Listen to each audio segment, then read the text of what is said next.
Watch me ride. Hello everybody and welcome to a very cold episode of the Metal Works. It is freezing in my garage right now. Right, as I mentioned before, I need to make a load of standard clocks, and I thought, well, I will make some videos while I'm doing it, but I'll talk about some things, because I'm not out riding at the moment anyway, so why not? These are the four I'm going to start with. I actually have two of these, and one of these to do. But I'm going to start with this one, then I'm going to do that one. Yesterday I sprayed these with WD-40 repeatedly to try and soften up any rust that is on them. So hopefully these should clean up nicely and keep the colour. Like on this one, as you can see, it's really dark and looks quite cool. At least the drink stays cold out here, if it doesn't freeze. Fantasy dinner party guests. Now, I'm not really one for dinner parties, but or maybe it should just be fantasy I'd like to be sat around a table with these people having a discussion. Now, I think it would be pretty cool if other people did this, to see who you'd like to spend time with and speak to and why. But so there's going to be 6 people, including myself, so you've got to pick 5. So the 5 people I would pick would be Adam Savage. Now, Adam Savage, if you don't know, is the guy from Mythbusters, the one who doesn't look like a walrus. It's kind of sad actually that most people just go, oh, that's the guy from Mythbusters, and it's like, well, not really. I mean, yeah, he's from Mythbusters, but really, he's so much more beyond that one show. You know, he runs Tested.com, if you watch that. I'm sure you will know. If you watch Tested, you'll know Adam Savage, but he's a prop maker from films. He's a, I suppose in a way, he's a science, what would they call him, communicator. He's very much into promoting maker spaces and things like that. Maker spaces are basically the thing they're doing in America that they don't appear to be doing over here, and I just wish they'd catch up, where it's like an activity club, as it were, but it can be for adults and for kids, and you basically, it's a space where there's tools and equipment, and it's basically a big workshop that everyone shares, and you can, you know, you have space to make things and be creative, and there's also obviously a wealth of knowledge of the other people around you, and it becomes a little community of people doing things. But the way that he stores things and his methods are so interesting, and he doesn't mind sharing them, and that's a really good thing, because you spend a lot of time learning a skill, and then you just give that to someone, and they can just, you know, for nothing. And in ways, it kind of feels like you're cheating yourself by giving all this information away, like me making these slots and showing exactly what I do. But I think, if anything, this just goes to show how much work goes into them. But yes, anyway, so Adam Savage is definitely on my list. Elon Musk. I've been following what's been going on with SpaceX and stuff for a very long time, and it's great to see everything happening. I've talked about the recent, the recent launch with the Falcon Heavy, and how people don't seem to understand that it doesn't matter that it was a car. Right? That people are like, oh, why are these scientists wasting money putting it into a car? And people are saying, you know, oh, he did it just because he could. No, it's because they were testing the rockets. They needed to do this launch, and it's like, well, why not turn it into a publicity stunt? Apparently, literally, they normally just put concrete blocks in there. No one's going to be like, oh, wow, look, some concrete blocks in space. But the thing that's got me since, and I must admit, I mustn't do this to myself because it does drive me mad, as I actually looked, the amount of people claiming it's fake. Because obviously, one of the problems for the flat earthers is there's been that live stream from the car for so long showing the round earth and the way that it was going around. But he's just an incredibly interesting guy. He, you know, people who get to the position he's got himself to don't get that by just luck, as it were. They're just a certain type of person that I don't know. I wish I had some of that in me somehow. That I had that spark. I don't know if it's bravery or what. I mean, he's not an American. I don't believe he's a rich kid. He's from South Africa. But yeah, so he's an extremely interesting man and someone I definitely want to have on my list. The next one, and these aren't in any particular order, David Attenborough. What an absolute legend of a man. And as he's growing older, and he realises his sort of time is running out, he seems more and more concerned about the future of the Earth, like he feels this responsibility of, he can see what's going to happen, he knows what's going to happen after he dies, and he's trying to warn people before to try and stop it, to try and help protect the world, the seas and all of these things. But he again is like a science communicator, because, well, natural science communicator, but people who are trying to get people more interested in the deeper things in life, not the shallow shite. But it's well, I mean, the SpaceX launch was a great example. Until that went on to trending, there was very few people really watching it, and it wasn't until it hit the newspapers and stuff like that that people really started talking about it. And then it started getting quite annoying, because it's like all these people start posting, you know, comments about things and saying stuff that's just completely wrong, and you're like, you didn't know a thing about this before, and just because it's in the news, all of a sudden you're talking about it. I've always been a massive fan of what he does. He's always inspired me. I mean, I don't think I'd have followed so much into wildlife if it wasn't for him, and that then led into photography, and technically photography then led into doing video work, which then led into making YouTube videos. So in a way, roundabout, everything I'm doing now is kind of thanks to David Attenborough, which is weird. And this is where someone being approachable really inspires people. When I was a kid, my mum sent him a letter saying, "My son is obsessed with your books," and blah blah blah, and he sent me a signed picture and a letter that was just like, you know, "I'm really glad you're enjoying the books," and blah blah blah. Really nice, and that really did. I mean, that one letter, that one small thing that man did, probably changed the course of my life in a way, because I can't see how it couldn't have. Penn Jillette. If you don't know who Penn Jillette is, that's Penn from Penn and Teller. Yes, he is a magician, but he is far more than that. If you ever look at some of the talks he's done or the shows that he's been on, he is a very smart man, and he does put things in a very good way. He's deeply interesting, and I just really like him as a person, so I definitely would like Penn Jillette there. He's just massively interesting. If it wasn't for him, I wouldn't have known anything about the Amazing Randy and sort of the organisation that he's had, with the reward going for years, offering $1 million to anyone who can prove they're psychic, and up until now no one's actually been able to claim that money. Funny that. Some have tried and it's not worked, and the big ones, the ones, you know, like in America, that are just complete charlatans that are making tons of money, they've never gone and done this to try and prove anything, because it would just discredit them. They'd lose money from it because they're not fooling a load of people who are stupid. Some of you might not like that, but no, I don't believe that anyone is psychic. I think I can understand sort of there could be some scientific like idea as to why that might work, but I don't think so.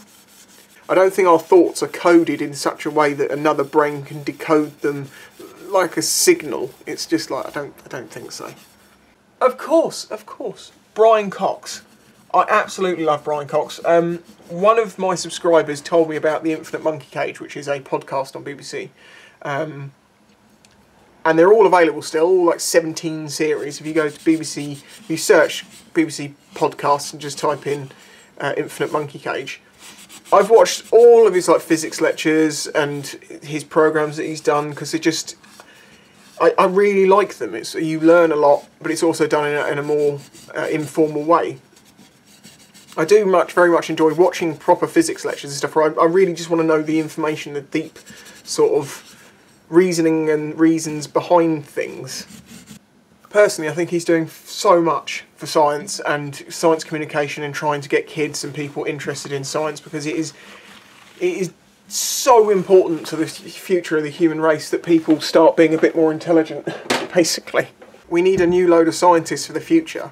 And if kids are just interested in playing computer games, there's nothing wrong with playing computer games. You can be interested in both, but don't have any ambition to learn anything or science is uncool. I mean, be interesting in science and being intelligent when I was a kid and being a nerd was a really bad thing. You know, people purposely tried to make themselves seem stupider than they were, which is just so sad. I'll probably run string through these to clean them out even better afterwards, but for now I'm just going to get the worst out, just so I can get the make sure it's okay to use, and then I can start building the clock face. I've already made the templates for these, so I then need to, you know, cut the aluminium out. But the way I'll do it, so I can do it in a process, so it's more like a factory line, is I'll clean 4 of these discs, then I'll make 4 plates, and I'll do those 4 plates, and then I'll do the same job on each 4 of them, and then so they, in theory, they should all be finished at the same time. That's why I used to put up clocks and stuff in big batches, because I'd get them all done at the same time, because I could cross over certain aspects of each building process. But lately, where I've been doing things a bit differently, and also because this past week I've got very little done, because every day there's been something that's come up and I've had to sort that out. And I mean stuff at home, like, I mean this morning, well last night we discovered that one of the toilets was leaking from the overflow. Not from the, it wasn't overflowing, it was just the connection of the overflow with the, you know, the pipe had,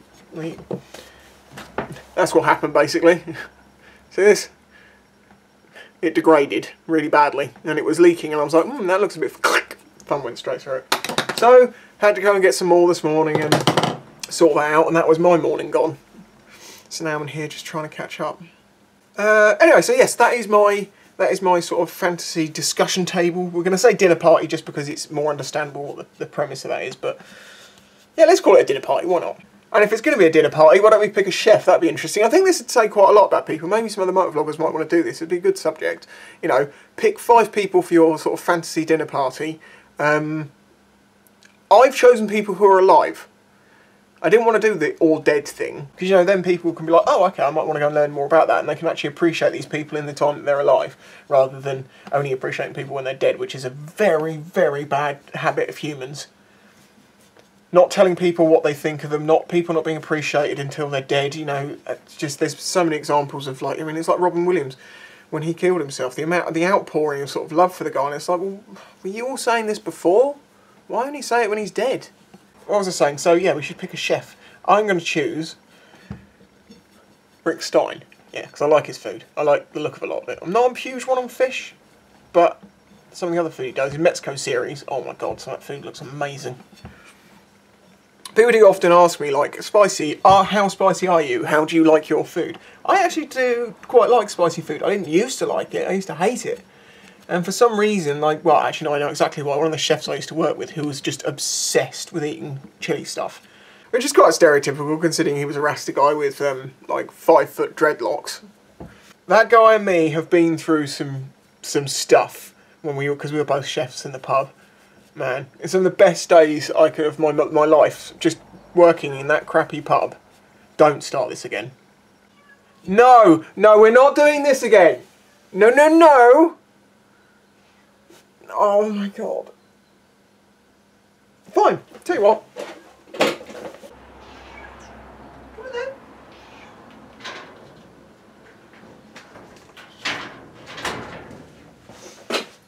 If she wants to be in the garage, she can be in the garage.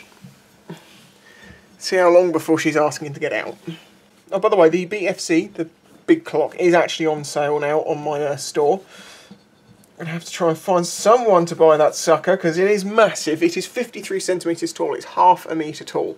It weighs 7.8 kilos, and it looks amazing, but it is a big statement piece. But I think it would work in a, you know, on a big dining room table or an office, not an office, like a I don't know, I think like a bike garage or something like that in one of the boardrooms. It would look really good. Just somehow got to get these people who might buy it to see it. It's one of the downsides. And it's why it's so important that you guys help me share things around, you know, like these videos, just so it gets in front of more people. Because as I've said, I need things to go beyond my subscriber base, and especially as, you know, now you want out. Do you want to go out now? You do? Come on then. I told you that'd happen. What was I saying? Yeah, the viewership on these is, it's kind of slightly sad, but each time I make a video, pretty much it gets about 10% less views than the last. And I think, well, if I keep going, eventually is it going to be me and you? Just you, that guy there, or girl, watching. It's just going to be us. Like, it's a personal series I make for you. Well, I make it for me, actually. That's why I do these videos. I don't know what this person did, but they are toasted. Look at the colour on it. Looks really nice. What's this off? This is off a 1998 GSX R750, as is the big clock. That'll do for that one for now. I can tell that's going to look nice, so it just needs its backing plate, and I can move on to the next one. Oh, my hands are just so cold. My dream is for a workshop that is both warm, has a door that doesn't scare the crap out of you, and has loads of workspace, and just, oh my god, it would be amazing. But unfortunately, you have to deal with what you have. And I have a little bit of a garage to use, so that's what I do. As for the next sort of project to do alongside these, like, you know, like the big clocks, I think that would be good to be doing this sort of general stuff and talking about things, but also be working on one big item that then develops over the course of a few videos, like, as I say, like the big clock. And I would like to do a sculpture, and I'm stuck between a few things in my mind, but one of the things I was thinking about doing was making a sculpture out of metal bits of some weird alien-y weird creature, but in the same sort of shape as like the with the weird up and down legs of like the Cloverfield monster, or the moth out of Godzilla. You know, that sort of big armed legged weird small bodied insecting type looking thing. Because I was thinking about making an insect, an actual insect of some sort, and I will do that in the future, but it gives me more creative license to be able to make things if I'm just making it. And then also it means the whole process develops quite a bit. That's what I think I'd like to do. But of course the problem with that is those items take a long time to make, so thus they end up costing quite a lot of money. Thus they are then very difficult to sell. A job did come up recently that I'm not going to say what it is because I don't want anyone trying to poach it. That could be extremely interesting if I was to get it. However, it might put an end to the sort of regularly making YouTube videos. It would also probably make this an absolute hobby that I could just put them online and just hope that one day they sold. I've been talking for quite a while, so I imagine this is going to make a reasonable length episode. So thank you for watching. I know it's nothing too interesting, me just cleaning these couple of discs. But then again, riding on the same roads and going to Tesco's is not much different. Oh, bring the summer, please! I thought spring was on its way, and then it went all cold again. And snow and sleet and all sorts of crap. Anyway, thank you for watching. Please remember, if you watch these videos, to leave a like, because, you know, well, so the last video at this point's got about 500 views, which is just... Oh. And I think only 1 in 5 of those 500 actually liked it. It's like, oh, come on. Help us out, man. And to that end, thank you to anyone that's supported me through PayPal. I had a couple of, you know, a couple of people send me a couple of quid, which it does help. I've had to buy things recently, you know, it makes things a little bit cheaper, it makes things a bit easier. Don't forget I still have keychains and, of course, the clocks that are on the store. If you'd like to own one of these, they are all there. So, thank you very much for watching. I'm going to carry on. And I'll catch you next time. Bye-bye. They might be statistically right, because you've got to be such a to believe it, that you might have a higher statistical chance of walking in front of a bus. And it will be to the advantage of all of us, because the human race will progress in a more measured way.